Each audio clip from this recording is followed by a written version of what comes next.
नमस्कार शेतकरी मित्रांनो, मी तुमचा मित्र सोमनाथ गुळवे. तर आपला हा 3 नंबरचा प्लॉट आहे मित्रांनो. या प्लॉटला आपण काल ड्रिचिंग घेतली आहे. कुठली घेतली आहे तुम्हाला पूर्ण सांगणार आहे मित्रांनो. आज आपण आपल्या बागेला पूर्ण बाग लावून आपण 3 ते 4 दिवस आपल्या बागेला झाल्यावर आपल्याला पहिले ड्रिचिंग घ्यायची आहे मित्रांनो. ड्रिचिंग घेताना एक काळजी घ्या की आपल्या केळी बागेची मुळी चांगली पद्धतीने चालली पाहिजे. आपल्या केळीची बागेची मुळी चांगली चालली तर आपला प्लॉट चांगल्या पद्धतीने ग्रोथ होत असतो मित्रांनो. मी माझा पूर्ण अनुभव असल्यामुळे मी तुम्हाला प्रत्येक चांगल्या गोष्टी सांगणार आहे मित्रांनो. त्यामुळे आपल्या केळी बागेत एक भविष्यात चांगल्या पद्धतीने आपल्याला फायदा होणार आहे.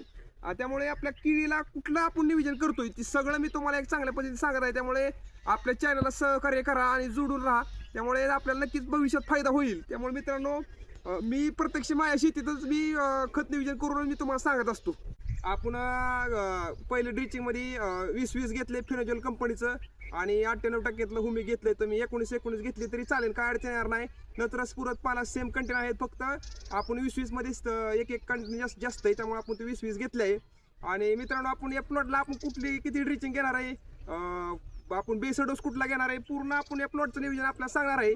त्यामुळे आपल्या चॅनलला जोडून राहा, आपल्या चॅनलला सबस्क्राईब करून घ्या. आता आपण दुसरी पण ड्रिचिंग कुठली घेणार आहे ते पण आपल्या युट्यूब चॅनल टाकणार आहे. असंच आपल्याला पूर्ण या प्लॉटची माहिती मिळणार आहे. आपला हा 3 नंबरचा प्लॉट आहे, त्यामुळे आपल्या चॅनलला सबस्क्राईब करून घ्या. धन्यवाद मित्रांनो.